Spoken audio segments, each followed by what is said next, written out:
O programa a seguir tem classificação indicativa 12 anos.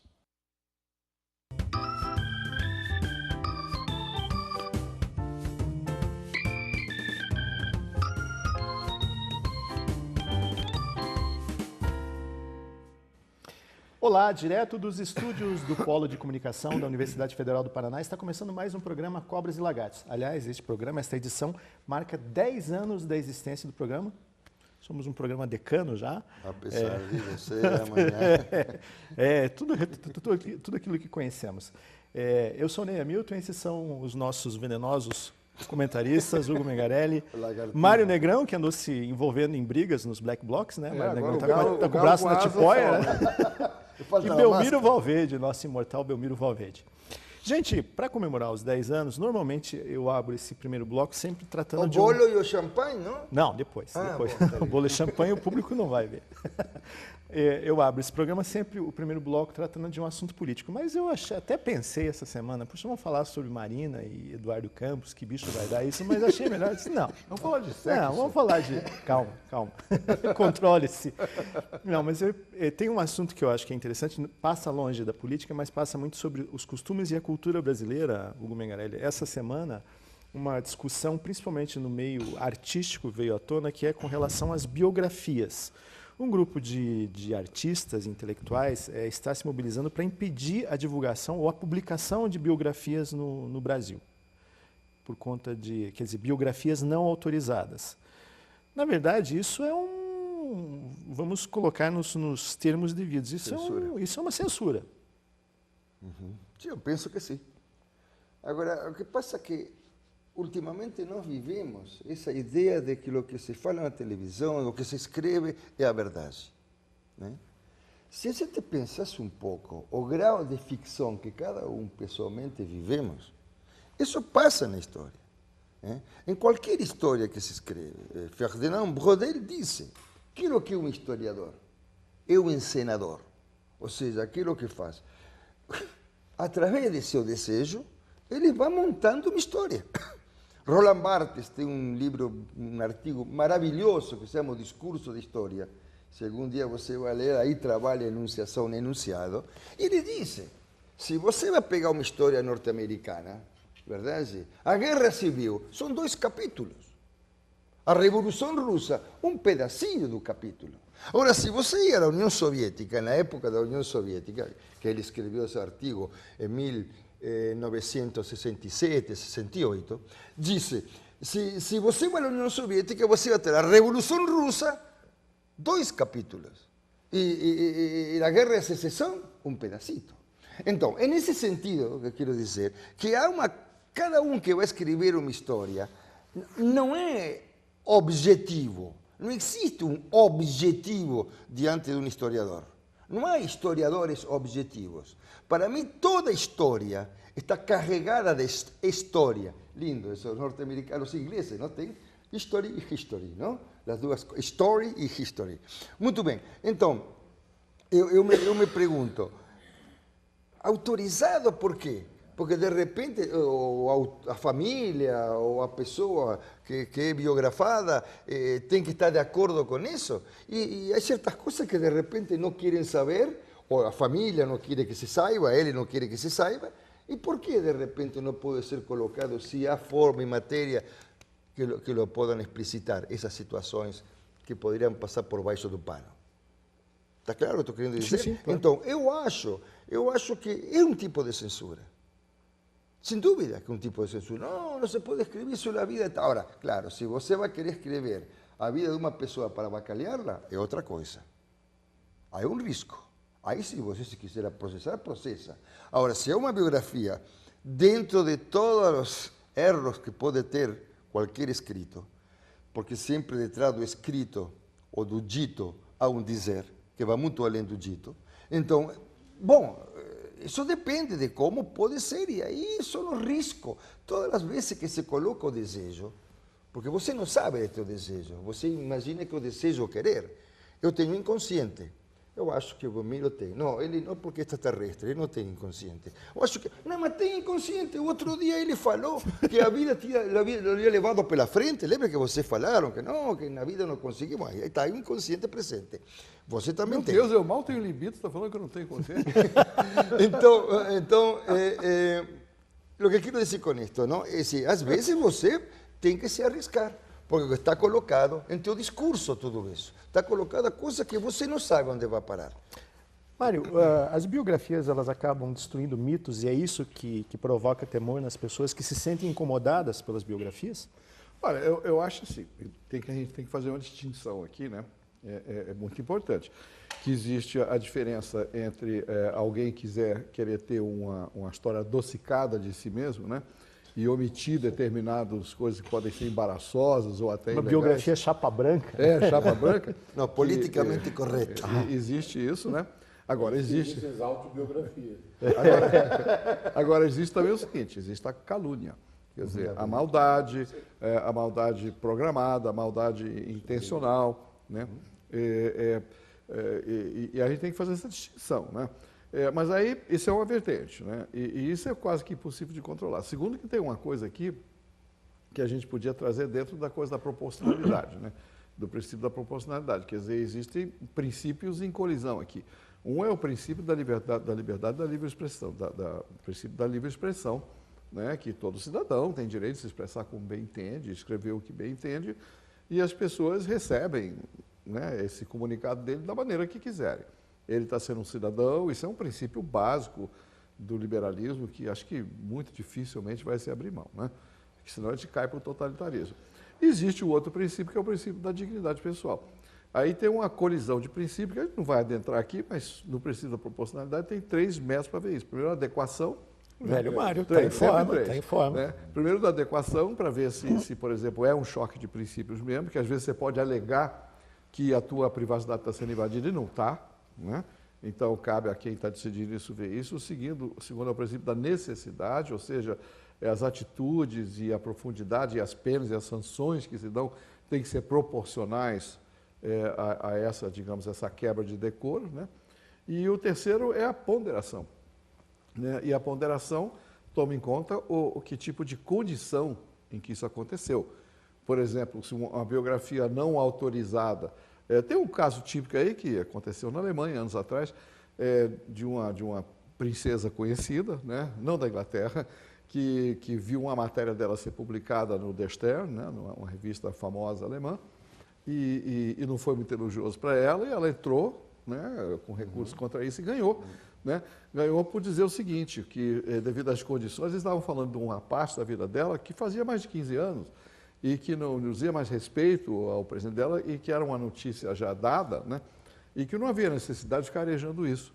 E o juiz deu por entendido, então, que realmente não era a necessidade da imprensa, o princípio que a imprensa tem que informar. Porque já era uma coisa mais que informada, uma história mais que batida, na verdade era maldade pura, né?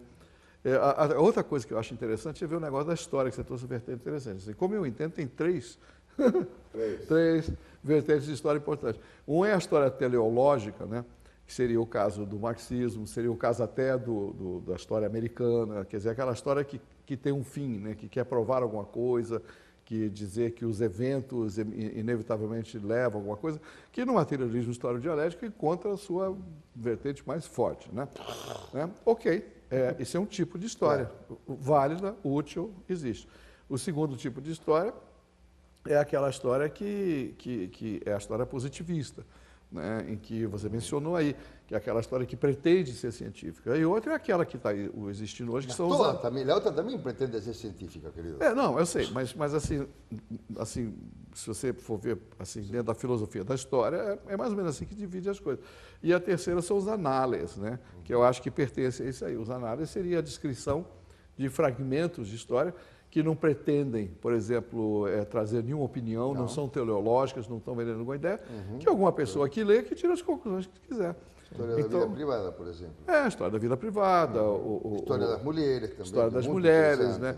Tem vários historiadores hoje que são todos debaixo dele, a linha debaixo dele. Que são muito bonitas. E, na verdade, acho que todo mundo que tiver ouvido aqui, que estuda a história, que é professor de história, que está envolvido nisso, vai concordar que não há necessidade de uma entrar em conflito com a outra. Cada uma tem sua necessidade, cada um tem sua programática. E cabe, quando a gente vai ver uma biografia, então, analisar dentro desses termos. Qual que você queria? Você quer vender uma ideia? Você quer dizer que o Rod Stewart era um safado, era um sem vergonha, que ele, na verdade, era um drogado, que não prestava, e você vai escrever para isso? Ou, quer dizer, você é teleológico, né? Ou você quer ser científico e quer fazer uma coisa avalorativa e descrever a história da vida desse cara para as pessoas saberem, né? Ou você simplesmente é um curioso, que eu sou. Acho que a pessoa, ou ela é interessante ou não é interessante. Agora, desculpe cortá-lo, mas Belmiro, Belmiro, é curioso que essa campanha aqui no Brasil ela esteja sendo capitaneada pelo Roberto Carlos, que escreveu Detalhes, Detalhes tão pequenos de nós dois, e pelo Caetano Veloso, que é autor de Proibido Proibir. Sí, mas desculpe, isso é proibido proibir. Não se pode ficar fora da proibição. Claro. Proibido proibir, está proibido. Isso é uma brincadeira, né, com a frase dos muros franceses em 68, né? Que é défendu de défendre, né? É proibido proibir. Défendu, né? défendre. Então, agora eu acho isso um absurdo. Eu acho até que os dois aqui gastaram muito latim erudito para mostrar o absurdo da situação. Como é que você pode chegar no país e você obliterar a memória do país a respeito de pessoas que supostamente foram relevantes, porque ninguém escreve uma biografia a respeito de alguém que seja irrelevante, em nome do direito dele à imagem pessoal ou aquilo que ele considera que deva ser dito a seu respeito. Quer dizer, é um fim da picada. Quer dizer, além do mais, a história do Roberto Carlos é mais ridícula porque ele quer eliminar uma discussão de todo um movimento musical que foi a Bossa Nova, como se ele fosse o rei sol da Bossa Nova. Não se pode falar da Bossa Nova porque estará falando de mim. Né? Quer dizer, isso é um negócio inacreditável. Quer dizer, agora, o duro não é que exista isso, que o Caetano Veloso, que o fulano queira fazer isso. O duro é que os juízes estão caindo nessa história e estão coonestando essa posição. Agora mesmo, a biografia da Lili Safra foi proibida no Brasil. No passado, a biografia do Garrincha foi proibida do Rui Castro. Que é divertidíssimo. É divertidíssimo, é ótimo. Divertidíssima e absolutamente verdadeira, porque desmistifica a figura do Garrincha passarinho. O Garrincha não tinha nada de passarinho. O Garrincha era um cara que jogava divinamente bem, mas na vida pessoal era um safado. O Garrincha era um cara desclassificado, bebia, tinha várias mulheres, filhos, viveu a vida toda. A granel. E daí criou-se toda aquela mítica, né? Não, que o Garrincha se sacrificou pelo Botafogo. Depois, quando saiu a biografia do Garrincha, ele sabia que o Botafogo ajudou o Garrincha anos e anos, né? Anonimamente, porque o Garrincha estava à beira da morte com cirrose. Então, eu acho que esse movimento contra a biografia não tem nenhuma explicação. Eu só lamento é que a magistratura brasileira esteja caindo nessa enorme farsa desses fariseus que fazem isso. Porque isso é um farisaísmo. Se você não tivesse biografias não autorizadas, você não saberia da história real, fática. Porque há fatos também, não é? Há coisa que não pode ser a biografia é discutida. construída com documentos e com depoimentos. Claro, né? Você não saberia metade. Você não saberia, por exemplo, que todo o entorno pessoal da Segunda Guerra que levou a vários fatos de importância estratégica mundial. Existe um livro famoso chamado Os Meninos de Londres, uma coisa assim, que conta a história dos 3 americanos que foram mandados para a Inglaterra durante a guerra. O Averell Harriman e outros 2, um que era o embaixador inglês, embaixador americano, e o outro que era o representante da Comissão de Armamentos. E ele conta a história dessas 3 pessoas, como é que esses 3 americanos ajudaram na guerra, mas ao mesmo tempo conta que os 3 se envolveram com a família do Churchill, se envolveram amorosamente com a filha do Churchill, com a nora do Churchill, tá? Quer dizer, conta em confidências sexuais da família do Checho para contar uma história importante. Mas com Churchill não se envolveu. Não, nada com ele. Mas ele era fofinho, ele era fofo. O Checho não foi o Checho. No sex, please, because we are British. Né? Mas ele não deixava de ser um fofo. Então, Né? só para concluir, por exemplo, você vê um caso que não é da biografia escrita, mas é da biografia televisada. O 60 Minutes, uma vez, publicou uma matéria sobre a Guerra do Vietnã e denunciou o general William Westmoreland. numa série de coisas. Pintou o Westmoreland como um sórdido, como um cara capaz de grandes... O Westmoreland, o que fez? Foi para a justiça e obrigou o 60 Minutes e o Michael Wallace, que era o mais vaidoso e o mais nariz empinado dos três, ou dos quatro, a se retratar. O Michael Wallace entrou em depressão porque foi desmentido publicamente. Mas por quê? Porque o cara que foi ofendido foi para a justiça e disse: esse fulano me detratou. E eu vou provar que ele me detratou. Provou. E ele tem que ser retratado. E o cara se retratou. E daí entrou em depressão, porque ele viu que ele foi desmoralizado como jornalista. Eu acho que o processo normal é isso. O cara falou mal de você de uma forma injusta, iníqua, você vai para a justiça. Mas você não pode chegar e dizer assim: eu não vou deixar que você diga isso a meu respeito. Para isso que você é pessoa pública. Mas o Westmoreland tem uma frase famosa: olho puxado, eliminado. Essa frase é dele. Não tem nada. Não é do Não, mas vizinho. não, tudo bem, mas com relação... Não tem nada ou anos a ver com as calças. Sim, tudo bem. mas aí a história era outra. Agora, por trás dessa história, Hugo, não tem algo muito mais sórdido do que simplesmente, ou muito mais rasteiro do que simplesmente dinheiro? Ou será que é realmente uma questão de que essas pessoas que temem ser retratadas de uma forma que elas não julgam ser convenientes têm preocupações de níveis mais elevados? Ou a coisa passa mesmo por grana? Eu acho que a aura que eles têm representa não só dinheiro. Aí entram questões narcísicas, sem dúvida nenhuma. Né? Ou seja, nós vivemos uma época que se qualquer coisa é de demistificação, parece que a pessoa tem que desaparecer. Ou é 8 ou 80. Não. Entende? Como falava Belmiro. Ou seja, se faz, na biografia de Garrincha, se faz uma desestruturação do mito. Mas ninguém disse que Garrincha era perna de pau.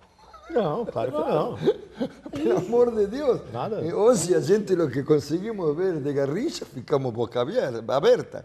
Desculpe, Então, sem interromper você, mas tem a famosa frase, né? Quem é que você gostaria que governasse o seu país? Um cara que tomava uma garrafa de gin por dia, um que tinha várias amantes, um que era herói de guerra condecorado por ferimentos. Aí o cara diz: o herói de guerra. Pois não, você é governado pelo Hitler. Porque o Winston Que aliás era vegetariano. uma garrafa de gin por dia, e o Franklin Delano Roosevelt era um homem chegado a amantes. Uhum. E o Hitler era amante dos animais e era vegetariano. Claro. Também, né? Sim, também. Desculpe. E adorava pintar quadros de paisagem. Sim. Prossiga. Tudo bem. Não, eu acho que tem essa questão do dinheiro, mas eu não sei se Roberto Carlos deve ter problema de dinheiro. Me parece que o problema de Roberto Carlos deve ser outro. Não vejo que esse cara esteja com problema de dinheiro. Só há um problema, sim, egocêntrico muito forte. Né? Talvez eles se sustentam, como Pelé, por exemplo. Me entende? Pelé se sustenta com uma imagem. O melhor jogador do mundo é um mito.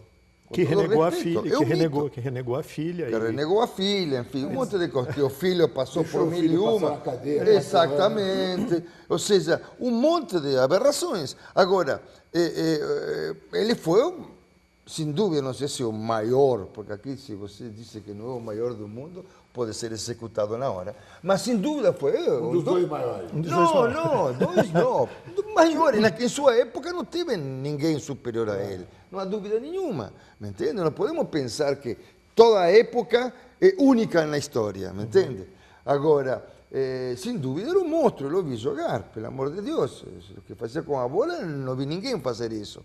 Agora, mas se você faz a biografia séria, e como falava Mário, ou seja, nem tan, nem muito, ou seja, você, dentro de tua subjetividade, tem uma posição ética que tem que ter a pessoa, ética, nada mais, me entende? Então, eu acho que a partir de aí, não só que uma biografia é importante, é necessária, nós precisamos disso, porque as pessoas, gente, ninguém é perfeito, senão por que inventamos Deus? Deus está aí porque nós não somos capazes de chegar a isso.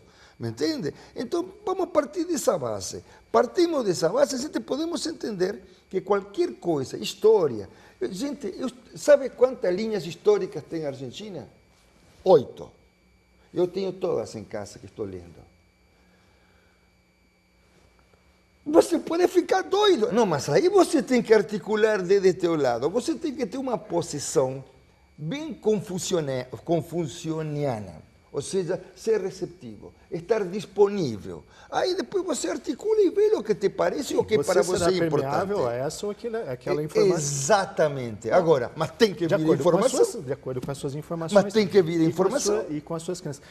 Mário, a gente pode dizer que a biografia, e talvez essas pessoas que estão contestando, a gente fazendo aqui, eu fazendo uma comparação grosseira aqui, uma biografia ela tem que ser vista, tem que ser interpretada como uma bula de remédio, quer dizer, o remédio ele tem suas propriedades, seus objetivos, suas funções, mas ele tem muitos efeitos colaterais. Olha, e a biografia... eu acho que aqui é oportuno aqui trazer um autor muito querido meu, que é o Norberto Bobbio, né? que diz assim, que sempre buscamos um equilíbrio entre o formalismo ético e o formalismo jurídico, né? O equilíbrio do formalismo, o formalismo jurídico é o que a gente viu agora no Mensalão, né? Está escrito, acabou, não tem nada, não tem valores, não tem nada, é o direito positivo. Ok, tá? É uma maneira válida. É uma maneira válida de se ver o direito, não vou ficar discutindo isso aqui, né? E existe o direito que é valorativo, né? Que você vai... não é mais o justnaturalismo, mas seria o que os americanos chamam do Austin, lá do direito real, né? Tá, bom, isso seria o que equilibraria o formalismo jurídico. Quer dizer, se você ou vai interpretar uma lei ao pé da letra, né? Ou você vai utilizar desses recursos do realismo que o americano usa, né? Que é o juiz que julga, ou outros aí, né? Que vão ajudar o juiz a fazer essa decisão. E a outra é você escapar do formalismo ético, entendeu? Porque o formalismo ético seria também o positivismo ético, quer dizer, você pegar princípios aí que são queridos a você e aplicá-los implacavelmente, né? Tão implacável quanto um juiz positivista, quer dizer, é a tofolização da ética, se me permitir essa... Né? Tofolização. A tofolização da ética. Né? O outro lado seria assim, como é que se escapa do formalismo ético? Aí vem o Norberto Bobbio trazendo uma coisa muito grande, muito interessante, de um autor, antes do Hugo Gross, chamado Marcílio de Trento, se não me engano, que dizia que refletia como o direito romano olhava isso. Que era assim, existe aquilo que é civitas, aquilo que é impróprio para o Estado, aquilo que é honorem, é impróprio para a sua própria honra, e o decorum, que é aquilo impróprio para a sociedade. Por exemplo, eu acho que isso aí seria muito oportuno trazer isso na hora de você querer analisar uma biografia. Por exemplo, você está sendo indelicado ou não ético ou injusto com o Estado, com a pessoa, com a honra daquela pessoa, ou com o decoro público. Não é? E colocar a coisa em cada uma dessas esferas ajuda muito a fazer esse julgamento, porque eu acho assim, eu acho que justo que um indivíduo se sente ofendido, que ele vá até a justiça, ou vá a público, não precisa ir à justiça, vá a público, escreve um artigo, uma carta aberta, desmente aquilo e tal. Ele precisa defender. Mas ele está defendendo o quê? Está defendendo o Estado, está defendendo a sua honra, ou está defendendo o decoro público? Né? Qual dos três ele está? E no lado jurídico, o que ele está fazendo? Ele está sendo um positivista jurídico, está querendo que interprete a lei ao pé da letra? Ou ele está sendo um relativismo jurídico, ou realismo jurídico, né? Onde o juiz vai ponderar, vai pensar e vai examinar as circunstâncias e ver qual das está certa. Eu digo tudo isso para dizer assim, eu não acho simples essa questão. Eu não acho uma questão simples. Eu acho uma questão extremamente complexa e essas considerações Você teóricas proibiria- mostram que nós temos recursos. Você proibiria, rapidamente para encerrar com você aqui, você proibiria previamente a biografia do Mário Negrão? Eu não, porque eu acho que a biografia que conta os escândalos é muito mais interessante, inclusive, para Claro. mim. Porque assim, Claro. eu vai não enterar posso... de coisa que você nem sabia. Gente, eu não posso negar o que é verdade na minha vida. E eu posso dizer que muitas coisas são mentiras, quando na verdade eu nego para mim mesmo. Né? Então, se eu for ser honesto comigo mesmo, eu não posso criticar nada que ninguém diz nada sobre mim. Posso colocar só uma coisinha bem rápido? Deixa eu só fechar esse raciocínio. Eu só posso ter muito cuidado comigo mesmo sobre o que eu falo com o outro. Que isso é um compromisso ético que eu tenho comigo. O outro faz o que quiser. Sim. Minha mensagem não existe a não ser que vem o receptor. Quer dizer que... Belmiro, para encerrar esse bloco, na verdade, esse movimento não seria a cereja do bolo de alguma coisa que nós estamos vendo na sociedade, que é o politicamente correto? Quer dizer, essas pessoas nós estamos criando uma sociedade bege, uma sociedade sem cor. Quer dizer, Nós estamos criando uma sociedade insípida, inodora e incolor. Sim, senhor. Quando eu vejo hoje na Gazeta do Povo as mulheres se mobilizando com o movimento contra o fio-fio, que não querem ser cantadas, que já Fio-fio, foram... assovio? Coluna do leitor. Me diga, você já foi cantada? Já sofreu algum constrangimento com alguma cantada em público? Ora, eu fico O que é o pensando, fio-fio? É o assovio na meu frente Deus da do céu. construção, quando a mulher passa? Exatamente. Né? Imagina, na Itália estava todo mundo Preso. A Itália é um esporte nacional. Ma que bella, né? Que bela ragazza. Que bella ragazza, né? O fio-fio podia ser dito como um aplauso glúteo, né? Quer dizer, como é que você pode? Você está criando uma sociedade absolutamente sem gosto. É um negócio assim, é uma proteína de soja texturizada. Embrulhada em celofane, embrulhada em filme plástico. É um formalismo levado até a... Coisa horrorosa. Formalismo, Então agora fica essa coisa, quer dizer, agora a última é essa, não, eu tenho que preservar a minha imagem. E as mesmas coisas, pessoas que estão muito preocupadas em preservar a imagem, no dia seguinte correm para o Facebook para se mostrar com uma taça de champanhe na mão, eu no saguão da TAM em Milão. Olha, eu lamentavelmente eu já estou naquela idade da absoluta intolerância, sabe, com esse tipo de coisa. Até você falou aí do Mário Negrão. Então, só para concluir Desculpa. a questão da biografia. Eu acho que se nós continuarmos com essa história, nós vamos liquidar uma boa parte das fontes historiográficas, porque uma boa parte o Thomas Carlyle dizia, a história é a história dos homens importantes. Naquele tempo ainda também não tinha o politicamente correto dos seres importantes, mulheres e homens. Né? E agora, homens, mulheres, transexuais, homossexuais, lésbicas e simpatizantes. Entende? Quer dizer, então, se você criar essa emasculação da história, não fale disso. Só para concluir, que eu acho um exemplo formidável, sabe o que é os franceses em relação à vida sexual dos seus governantes. Os franceses foram treinados para dizer, quando a vida sexual do governante influir no seu governo, pode falar dele. Quando não influir, não fale. O Mitterrand morreu, depois de 20 anos vivendo com uma mulher, né, ao lado da Danielle mulher dele, Mitterrand. oficial, e teve a dignidade de levar as duas para o seu enterro. É claro que A oficial? A oficial estava com a cara de limpada, né? Para não dizer outra coisa. Para não dizer outra coisa. Mas daí a imprensa francesa diz, pois nós estamos cansados de saber. Só que isso era problema da vida privada dele. Espera, só posso colocar, se você trouxe o Mitterrand, eu teria que trazer o pai de Evita, Juan Duarte. Tinha duas famílias. A Evita era uma bastarda, mas Duarte como pai. Então, estava a mulher com duas filhas teve a mulher oficial. E a outra mulher, 4 mulheres. Então, apesar de tudo, foram a despedir-se do... Só para botar uma cereja nesse bolo aqui, como você perguntou para mim, assim, entre eu ter uma imagem que leva as pessoas a me erguer uma estátua ou ter uma imagem que me leva até o motel, eu prefiro a segunda. O Cobra Lagarde faz um rápido intervalo. No próximo bloco vamos falar sobre meninos. É só um instante. Meninos? Menino.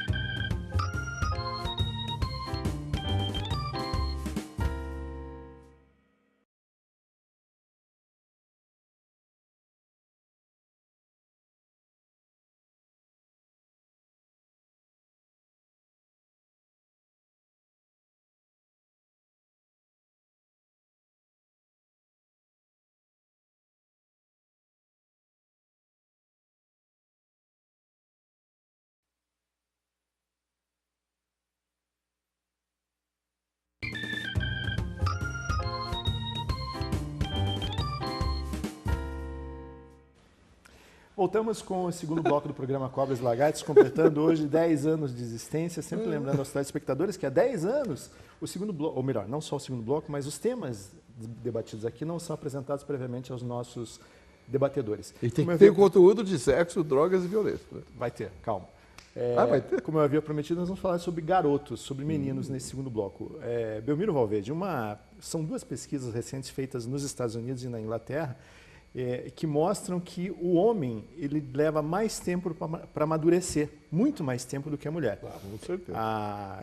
Na Inglaterra, eles usaram cálculos complicadíssimos, mas principalmente do ponto de vista do amadurecimento emocional, e chegaram à conclusão que o homem só vai amadurecer mesmo, só vai ficar no ponto lá pelos 43, 44 anos. Enquanto que a mulher, antes dos 30, já está em ponto de bala. Estou falando só dos caretas, né?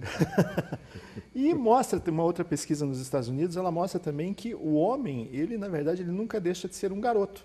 Porque ele se diverte com coisas tolas, ele gosta de piadas de flatulências, ele ri por qualquer coisa, coisas que muitas vezes as mulheres não conseguem entender. Por que nós somos assim tão rasos, Belmiro Valverde? Porque nós somos homens. E vice-versa. Exatamente, né? E por coisa. Né? Eu acho que isso faz parte exatamente do arcabouço psicológico de cada um de nós, né? As mulheres são, quando você faz em todos os domínios da vida, elas são mais meticulosas, mais cuidadosas com as opiniões, elas são mais tudo, né? Essa história, nós estávamos falando de cantadas de homens com mulheres. A cantada da mulher no homem ainda é uma ficção dos anúncios de cerveja, porque nenhum de nós, eu não sei vocês, que são símbolos sexuais assumidos. Com licença, eu nunca me coloquei como símbolo sexual. Eu nunca fui cantado por ninguém, nem pela minha querida Elizabeth. Eu tive que fazer uma força danada para cantar. Então, eu acho que isso está ainda no imaginário das pessoas, que as mulheres vão assumir papéis masculinos, como vive dizendo o Hugo. Né? Faz parte da nossa natureza. Nós somos mais voltados para esporte, para coisas assim mais banais. Um jogo de futebol acaba em 90 minutos e depois demora mais um ano em conversa de boteco. Eu duvido que as mulheres passassem um ano depois discutindo um gol do Maradona, um gol do Pelé na conversa de boteco. Né? Acho que isso faz parte do nosso equilíbrio físio-psicológico. Né? Agora, eu acho bom você ser a vida inteira meio garotão. Não no sentido do Olacir de Moraes, que estava com 75 anos, andava com mulheres de 19, certamente era muita areia para o caminhão dele, embora ele tivesse uma jamanta de dinheiro, ali dava para 4 jamantas. Era um banquete para 400 talheres. O Olacir de Moraes está na cara que não dava conta. Mas aquilo era o garotão, o cara que andava de suéterzinho nas costas. Não é isso que eu estou falando. É você manter a jovialidade, é não se levar a sério, sabe como é? Aí é o traço de garoto que nós temos e que eu acho muito bom. Mário Negrão. Você vai perguntar isso para mim? Não, já está posta a pergunta. Eu acho o seguinte, eu nasci para me divertir. O resto... Nasci para bailar. Eu nasci para bailar. Não, é verdade mesmo. Eu acho que o divertimento... E o divertimento não é assim necessariamente o deboche. Se bem que o deboche é muito bom. Né? O deboche também é interessante. Mas o divertir não é isso. O divertir é aquela coisa entre você oscilar como participante e espectador da vida. Né? As mulheres, se a gente for fazer esse tipo de generalização, geralmente são muito mais participantes da vida. Né? Elas acabam participando da vida econômica, criando filhos, enfim, elas são participantes. E isso traz uma necessidade até papel delas. Eu sou um observador, eu não tenho nada com isso. Eu não pedi para nascer, não pedi para morrer e estou vivo porque estão me deixando. Né? O garoto inconsequente. É mesmo. Porque eu acho a única coisa que a gente precisa ser reverente mesmo é com o ser humano em si. Agora, reverente não quer dizer careta. Né? E não careta não quer dizer lascível. Né? Eu acho que o bom humor é essencial para a vida. Né? Quando o bom humor começa a faltar em mim, por exemplo, ou em qualquer pessoa, qualquer um de vocês que eu notar que está perdendo o senso de humor, eu vou convidar a conhecer meu clínico. Né? E ver, está doente, tem alguma coisa errada com o cara. Né? Que geralmente o ser humano, quando perde o humor, é porque ele está doente. Claro. Né? Levar a sério ou não levar a sério? Olha, eu posso levar a sério, eu tenho como princípio levar a sério tudo menos a mim mesmo. Porque o ônus de me levar a sério é de vocês, não é meu. Né? Eu não tenho nada com isso. E dos telespectadores. Eu não tenho nada com isso. Se vocês quiserem me levar a sério, vocês me levam. Eu não vou me preocupar com isso. Eu vou me divertir. Né? É igual outro dia, uma cliente me perguntou assim, escuta, mas você não está preocupada aqui com o teu marca-passo? Eu falei assim, eu não. Isso é preocupação do meu cardiologista e do cirurgião que me operou. Eles é que se preocupem comigo. Eu não quero saber disso, eu vou tomar conhaque, vou tomar Se charuto. ele não se preocupa, nem te preocupa, porque também não vai querer nem saber. Nem vai querer saber, nem vai poder saber. E eu não tenho essa vaidade de querer ser eterno. Né? Então, na hora que estiver aqui, bom, vai bom, mesmo. tio. Né?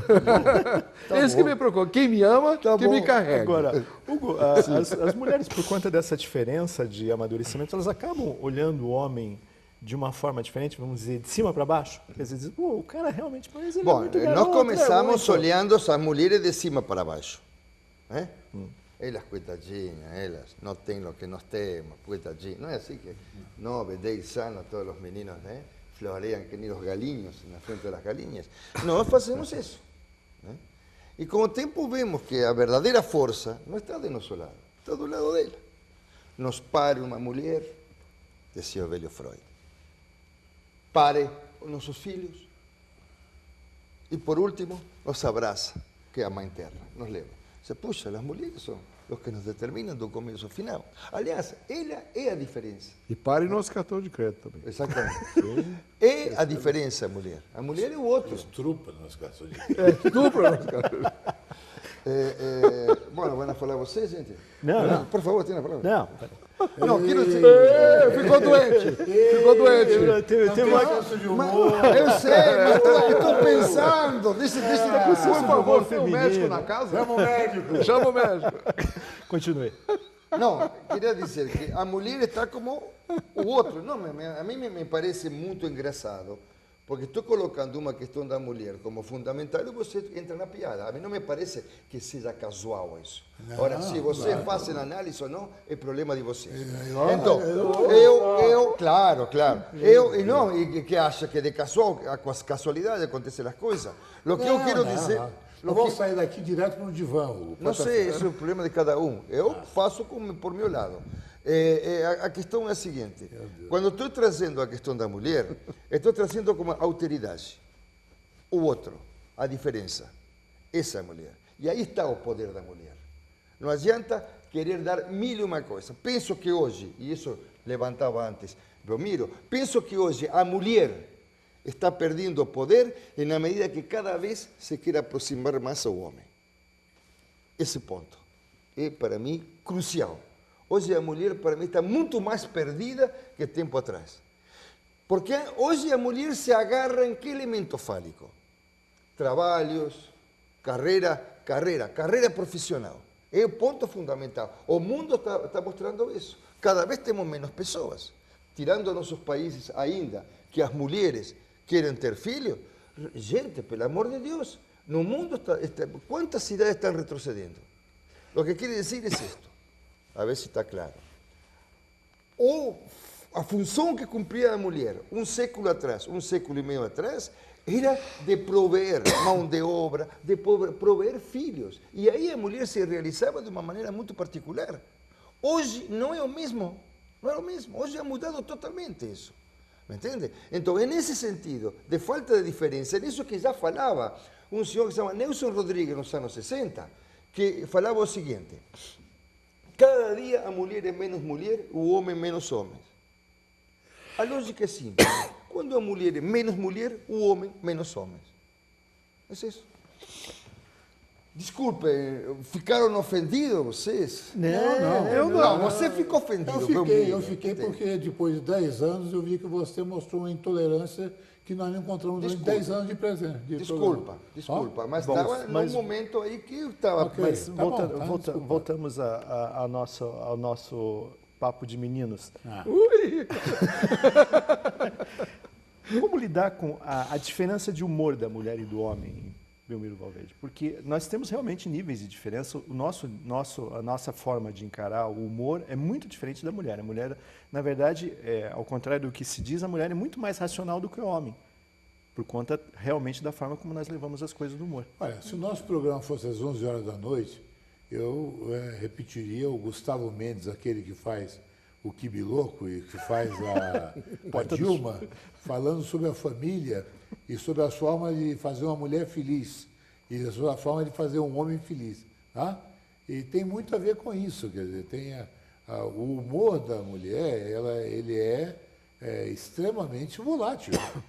Ela leva a sério as coisas com muita facilidade, quer dizer, ela toma no sentido literal as coisas com muita facilidade. E aí é que vem assim uma certa, digamos, uma certa irresponsabilidade masculina, no sentido de que, como diria o Freud, às vezes um charuto é só um charuto, quer dizer, às vezes uma coisa acaba em 3 minutos e acabou. Agora, muitas vezes, no sentimento feminino, a mulher se parece muito com, como dizia o Tancredo Neves, a respeito do Itamar Franco. Ela guarda o rancor na geladeira. Quer dizer, ela guarda aquela coisa, né? Ela mentaliza, ela reelabora. Guarda no Tupperware, né? Fica lá congeladinho. Então, o Gustavo Mendes eu acho que é Gustavo Mendes o nome dele, né? Gustavo de alguma coisa. Ele personifica muito isso, no sentido de que você tem que aprender a viver com o humor feminino. Como ela tem que aprender a viver com o homem também irresponsável. Irresponsável no sentido limitado também, não estou falando de responsabilidade absoluta. Mas estamos falando dessa irresponsabilidade, assim, da jovialidade. Ela muitas vezes se ressente disso. Você não me leva a sério. Eu estou falando uma coisa séria e você não está me dando bola. Hã? E você tem que aprender, senão é uma guerra permanente, né? Existe isso corre muito na internet, Mário Negão, assim, a respeito, uma comparação de como seria um homem e uma mulher, quer dizer, um painel de controle do homem e da mulher. O da mulher é cheio de botões e luzinhas e alavancas, e o do homem tem apenas um botão e uma alavanca. É por conta disso mesmo, quer dizer, na verdade, as mulheres são muito mais complexas do que os homens? Olha, eu acho que é mais e nós somos muito mais básicos. Uma coisa assim, que para mim é muito querida e muito cara, né? Que é assim, Além a das única mulheres. diferença que eu consigo... agora, uma coisa antes, eu tenho que fazer aqui uma nota de rodapé. Quando eu falo de homem, eu não estou falando da Creusa. A Creusa é a mulher que tem dentro de mim. Né? E essa mulher que tem dentro de mim... Creusa. Creusa, o que é? É a mulher dentro de mim, é uma nega escandalosíssima. Você chama Creusa? Ela é Creusa. Ela chama Creusa. Quando o programa acaba, ele se chama Creusa. Creusa mesmo. Quando ele não está no consultório, Não, você que tem que me dar prazer. Essa é a Creusa. Viu? ele ficou vermelho. Então, quem está falando aqui não é a Creusa. Né? Não é a Creusa, é o Mário que tenta aqui. Que é assim, o que eu acho mais importante, que é caro para mim, que eu sinto... Braulio. É o Braulio. Não, já que eu quero te dizer, é Bruno. Bruno, o Uno. É mais assim, nós homens, a diferença que eu vejo entre... Uma vez eu tinha uma namorada que saiu do chuveiro para dizer isso para mim. Dizer assim, você sabe qual é a diferença entre nós mulheres e vocês homens? Vocês têm certeza do afeto dos teus amigos. Por exemplo, a gente pode quebrar o pau, enfiar a caneta no olho do outro aqui, mas a gente sempre vai se amar. Né? A gente sempre sabe que se um precisar do outro, vamos estar juntos. A gente sempre sabe que nós nos gostamos. É esse afeto que nos dá a liberdade de ser escrachado. Né? Porque a gente tem essa certeza do afeto. Né? Qualquer um de nós pode tomar uma atitude a qualquer momento, mas a gente sabe que a gente sempre vai gostar um do outro. E essa certeza do afeto é uma coisa que dá uma raiva enorme, porque as mulheres se odeiam, né? E elas nunca têm, ou quase nunca têm essa certeza de afeto. Né? E é isso que faz, porque na verdade, assim, uma vez eu tenho um grande amigo, né, que mora lá em Marseille, em Montpellier, e o François, eu perguntei quantos amores tem o François? O François disse que tem 2. Tem o amor incondicional, que é esse que eu estou falando aqui, e que a gente se ama incondicionalmente. Né? E se um quebrar uma regra de decoro ou de honra, qualquer coisa, tá bom. A gente acaba na cama se rolando e se beijando e se amando do mesmo jeito. Né? E existe o amor condicional. O amor condicional quer dizer assim, eu gosto de você enquanto você estiver juridicamente e politicamente correto. Se você cometer algum deslize, eu não gosto mais de você. Não é? Eu acho que isso é uma coisa que todos nós desenvolvemos, tanto a Creusa quanto o Bruno, o Uno, precisam aprender isso, né, eventualmente na vida, né, a ter essa flexibilidade. Mas as mulheres eu sinto que têm mais dificuldade, porque eu noto entre elas que elas se odeiam. Né? Se uma usa a roupa da outra, já quer se matar. Você vai ter dificuldades para explicar a Creuza para a Elô em casa. Rapidamente para encerrar. O que ele Não, quis ela dizer, adora a bem Creuza. rápido. Ela adora. Rapidamente para encerrar. O que o Mário quis dizer é que, na verdade, as mulheres acabam sendo mais competitivas que o homem. Curtinho. Eu acho que a competição é entre elas mesmas. Angie Dickinson, atriz, Angie Dickinson, sim. diz: eu me visto para. Tiro a roupa para os homens, mas eu me visto para as mulheres. Ou seja, isso mostra claramente que a briga entre elas, o laço é diferente, porque a questão simbólica entre os homens é muito mais forte nesse caso. Ou seja, nós temos um poder de simbolização outro. Por isso que o homem é importante para a mulher. É o peso simbólico.